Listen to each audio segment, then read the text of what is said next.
In this video, we race some of the slowest cars in Gran Turismo. It gets all chaotic as it gets very close in Group 4 machinery, and in Group 3, well, does one more make this corner?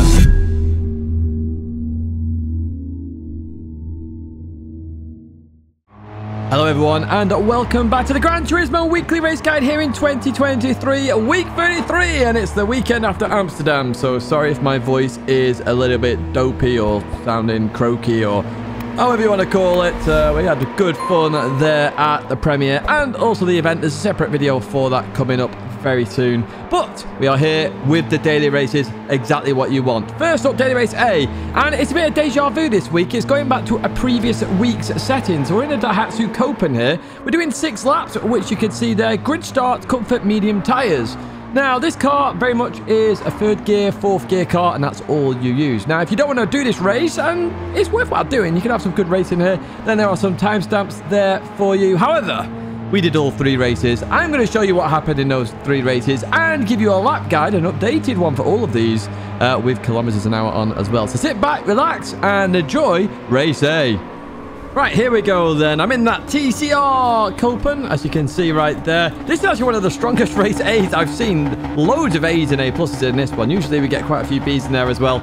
But we get ready at the start. I put traction control on because I couldn't remember last time ever I needed it.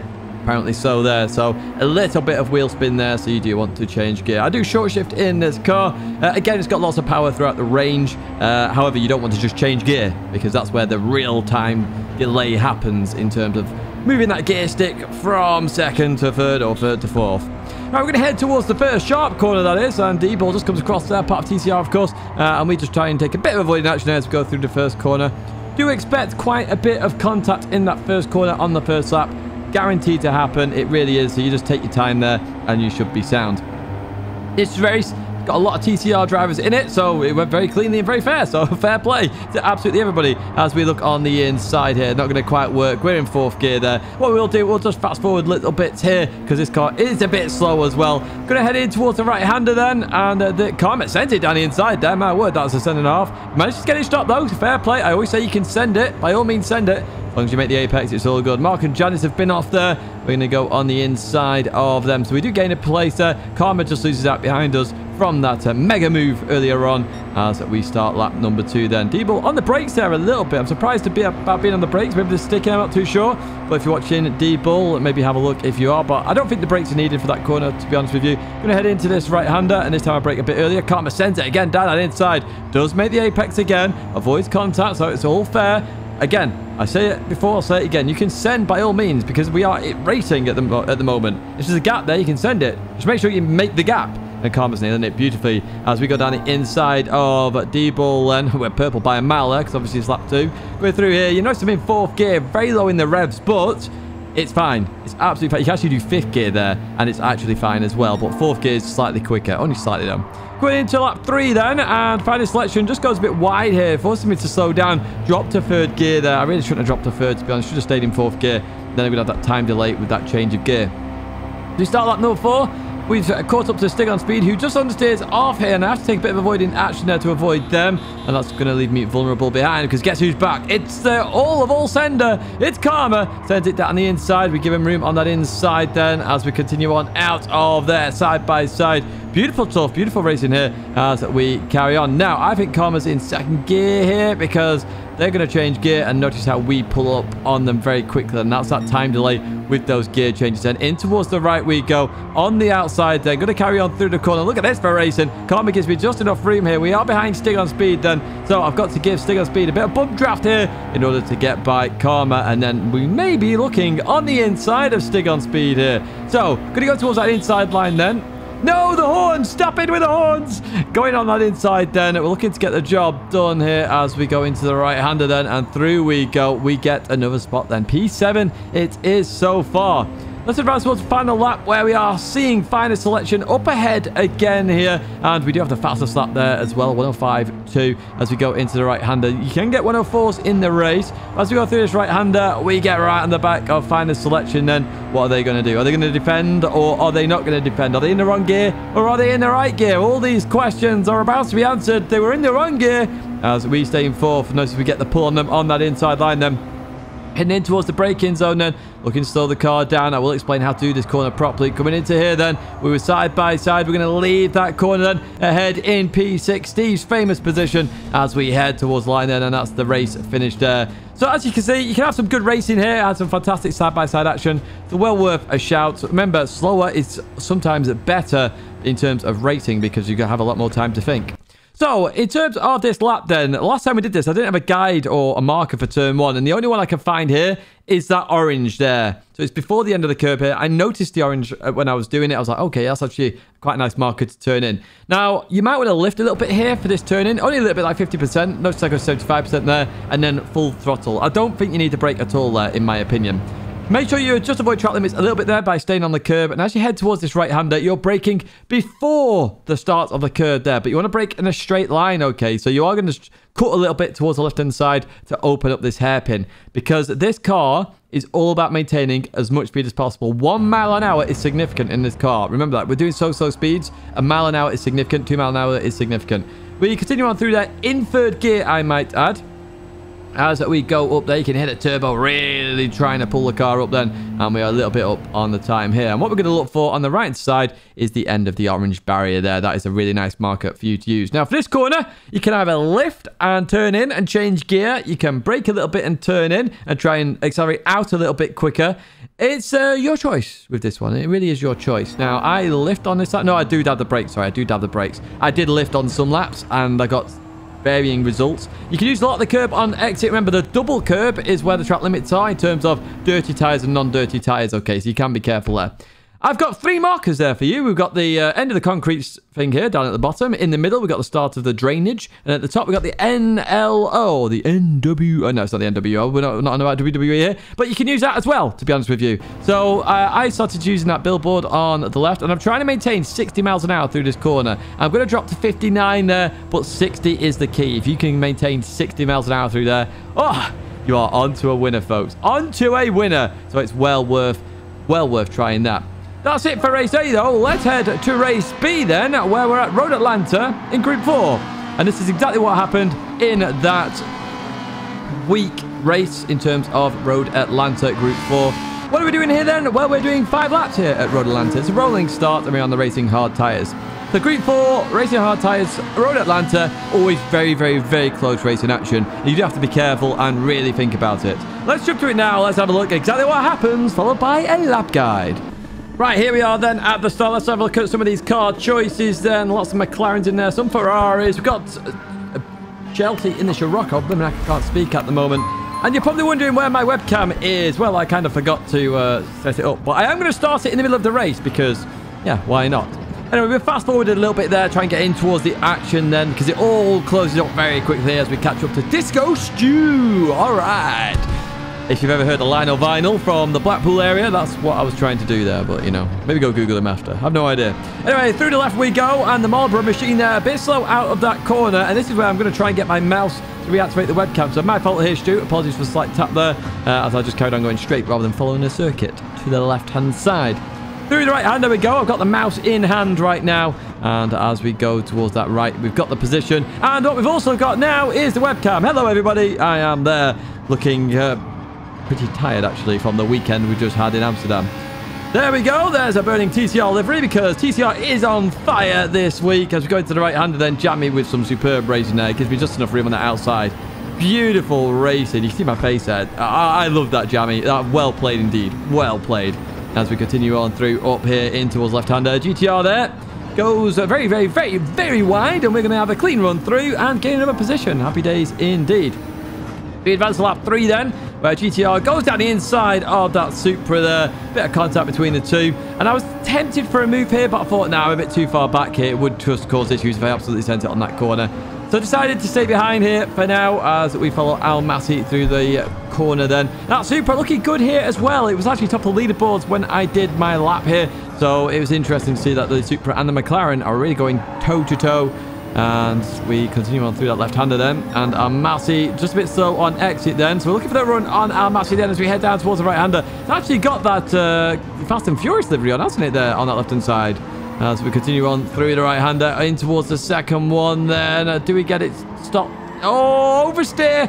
Huge amount of oversteer there then. The Super's going to go back on through. We're going to try and make that move again then. But one thing this McLaren does have is top end speed. As you see here, we actually maintain that speed and catch up to the Super. So we're going to send it down the inside then in towards the chicane. Here we go then. Do we get it stopped? That is the question. We do indeed. Up to P12. Happy days. There we go. Job done then. So lap number 4 then. Oh, hello. That GTR has just been off in the grass then, mowing the lawn there as we go into the right hand then, trying to get the run out the corner on that GTR. Unfortunately for me, they've got the slipstream and I do not, so we're gonna have to fall in behind at some point down this straight then. You can see them just pulling ahead then. We've got MG Flash in the Ferrari there ahead of this GTR. You see the bangs and knocks on that bodywork of that GTR, can't you? Let's start to head over towards that left hand side. So does the GTR, so I'm like, okay, I'll go down the right side, but up ahead we see smoke. What we're going to see in that gap is Chelsea going to Narnia then. No idea what happened there. We'll have a look at that in the bloopers. We're keeping it on that inside line, and suddenly everybody is getting close very quickly down the inside of the GTR. We are still there then as we go into this right-hander, but I'm sort of cautious that the GTR is there, so I'm trying to leave a bit of space. Bit of oversteer there from the curb. We'd still give him enough space here then. The other GTR, the yellow one that had an issue earlier on, coming up behind, but up ahead there, 3 wide. We get a tap from that GTR coming into here. Has just avoid Optizo then, but we've got to run on them then. We're going 3-4 wide here up towards the right hander with slight tap there. It's all a bit ping-pongy. We survive, but one person unfortunately does not. We will have a look at that in the bloopers. I was unsure whether that was my fault. I didn't think it was, to be honest with you, but we will double check that. Put through here then, side by side between these two. I take full advantage of that. Up into P7 we go. We're right behind Karma D in another nostalgic livery then, in that Castrol livery in the Toyota. However, we come across the line in P7 after a very hectic end to the race there, but also good fun. I do like this race. You can have some really good racing action. However, people can break away very quickly because of that racing action. But even so, we're going to go to a lap now, and I'm going to show you how to do this lap. So heading towards turn 1, I would use the left-hand side there, the end of the barrier, or the ambulance if you're in a Group 4 car that can break a little bit later on. But I am using the end of the barrier there on the left-hand side. Now, I'm doing this in the McLaren. So if you are using the McLaren, it's actually better to drop gears sometimes just to get the rotation and then go back up. And that's what I'm actually going to do for this turn here. I'm actually going to drop to 4th gear, accelerate a little bit, then up to 5th then. It just allows the car to rotate that little bit more. And I use, well, it's a mega turn 1, that, to be honest with you, as we go towards that left-hand side. And what you could use then is the banners there on the left as they hit the edge of your screen. Or what I use, to be honest with you, is the curb there with the white lines. That is my brake marker, and then I'm sort of prepped to turn in as well. It's the very last one that you can see. So just after the hook, lift off and make sure you're on this left-hand side. So we chuck it in here. We're using a lot of the curb there. Try and get it rotated a little bit. Short shift to 5th gear. You do short shift in this McLaren anyway, just to keep that in mind. As we go through here, just be careful that curb. It can bounce you wide.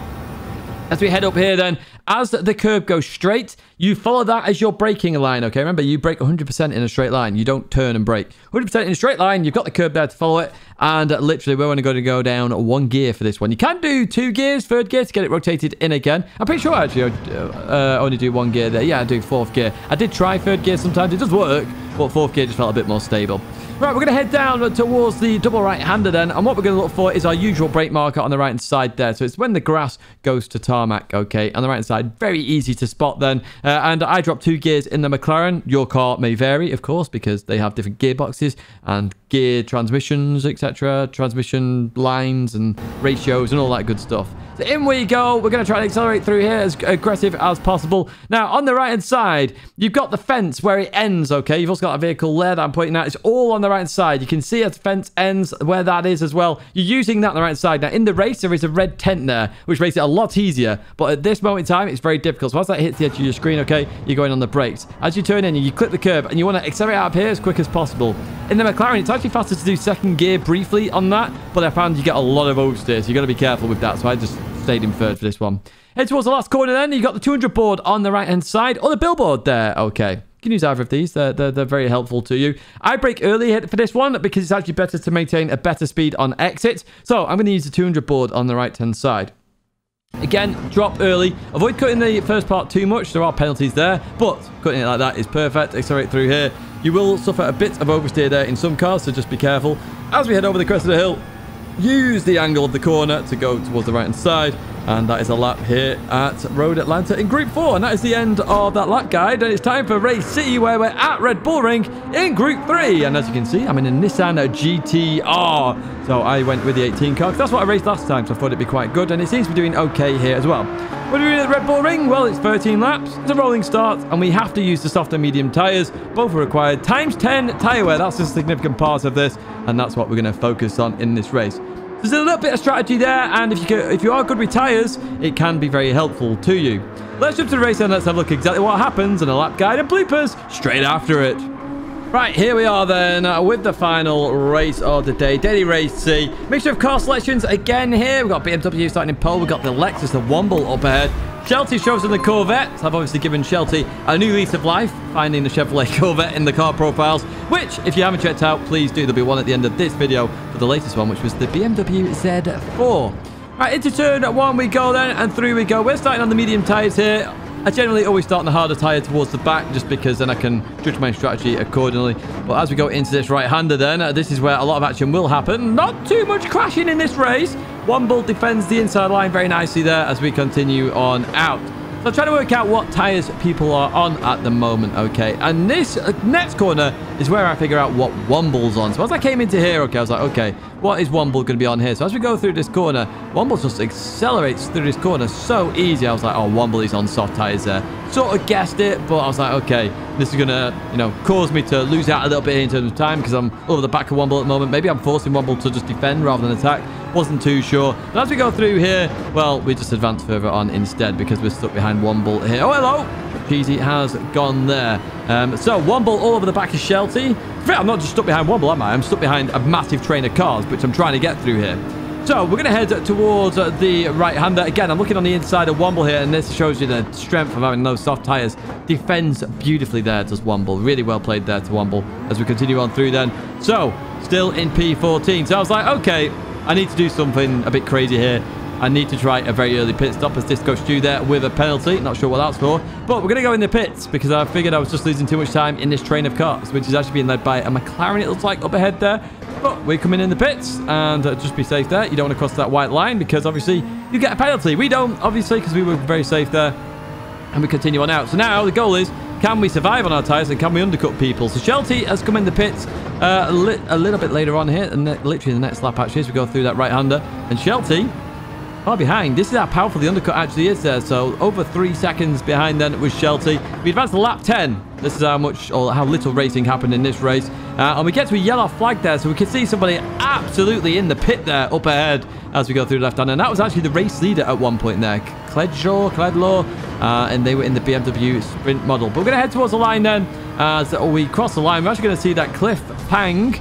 Literally, it was on the wrong tyres. They actually raced the entire race on mediums, expecting it to be a no-stop. But you have to use both sets of tyres. It's why you should always read the race rules. But yeah, that race actually wasn't that big in terms of action, just because of the strategy. And that is going to be key to this race, okay? So in terms of a track guide here at Red Bull Ring, the first corner, 100-meter board. Remember, always at the Red Bull Ring, 100-meter boards are your best mate. They really are. So if you ever jump to a Red Bull Ring race and you're not sure the brake markers for your car, just try 100 meters on every single corner and then adjust accordingly. Although the second half of the lap, you are going to jump to 50, but we'll explain that when we get there. So continue on through. Just be careful on exit. The little bit of bumps there can force a bit of oversteer, and we'll see that with Cheesy's little blooper coming up shortly. So into this right-hander, you can either use the 100 board and judge it accordingly, or what I started using after doing the time trial for the Nissan on the right-hand side is the Marshall there, or the Marshall box, whichever one you want to use there. So as that hits the edge of your screen, you can use that as your brake marker, turn in. Now, I was actually using a lot more track than normal there, trying to keep to the outside. I actually turned in a bit too early there, so I actually compromised my corner there, and I lost a tenth of a second. Head out towards this right-hander. It's the 100 board once again. This time I'm trying to get as close as possible because we are on the softest compound of tyre. So we do have just more grip, more braking potential. Just everything is better on the softer tyre. So we brake as close to that 100 as we possibly can. It also means on exit, you've got more grip as well. So I'm using second gear here rather than third gear. And I'm just going to boost it out of here. And not to get a bit of oversteer, but I'm not too worried because the tyres just grip. And we can continue on racing. Head over towards that right side then. And now we forget the 100 board and we think about the 50 board. So we're braking before the 50. This is about 65 meters-ish, I'm going to say. But I'm braking before that 50 hits the top of the edge of my screen. And then this corner is sort of like a rolling corner. And I speak about this all the time. You sort of want to get your tyre hooked on the inside if you can on both of these corners. I don't quite do it here, but I accelerate quickly through this corner. The Nissan likes to get a little power oversteer. And it does allow a nice little bit of rotation there. The second one here, as the short circuit meets the full circuit, okay, that is where your brake marker is, and that's as it hits the bottom of your screen. Again, this one's more vital to try and get your tyre hooked on the inside line over the curb, because that way it just pulls you around a little bit, and there's a longer straight after it as well. So it's obviously more relevant. You always focus on the corners that lead onto straights the most, because that's where you can get in the most times. Head towards the next corner then. I'm just going to use all the track here. So head over towards that left-hand side, and we're going to use the Marshall box on that left-hand side here. So just before that hitting the edge of your screen here, you can see I'm braking right now then. I'm going to hit the brakes, and I'm going to be aggressive on turning now. Because I'm taking a wider line, obviously you can carry more speed, and that's the whole idea of taking this line. I gained 2 tenths there easy when I started doing this. So heading towards the last corner then, the end of the Austrian flag is your brake marker. Because I'm carrying more speed than normal, you can actually see more of the tarmac on the left-hand side. But I'm judging my distance based on the end of that Austrian flag there. Okay, that is how I'm judging it. You can see I'm braking right here. I'm actually braking a tiny bit too early, but nothing major. I'm going to get on the inside and then accelerate out of the corner. I don't use as much of the curb as I could have used there on the exit. We head towards the line, and I think that's the 27 there, 27.6. And you can follow my ghost if you have a look on the leaderboard. You can do it for all 3 races, I believe.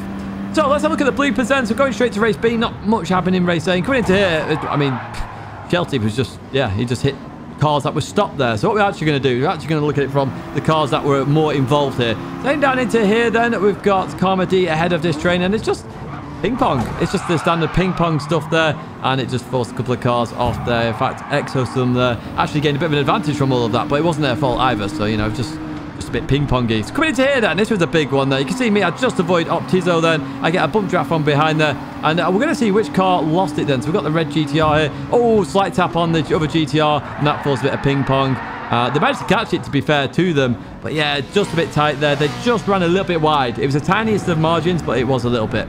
So what happened to Cheesy then? Well, I did talk about this bump on exit, and a little bit of wheel spin there. Just sends them round. Cheesy does catch it though. Well played, Cheesy. And what happened to the Portuguese driver then? Coming through here, touched the gravel with that BMW and went for a spin and a visit to Narnia there. And that is it in terms of the bloopers. And also, that is it in terms of this video. Again, apologies if my voice is croaky. It's literally from the event. Obviously, I was shouting and screaming because it was so exciting, and the video is coming up on that. If there are any videos you want to check out, there is literally 2 there, including the car profile. My logo says if you want to subscribe. We're on the journey to 40k, so I do appreciate the support. And once again, I do want to say thank you so much for watching. Thank you again, and I hope to see you in another video or live stream again very soon.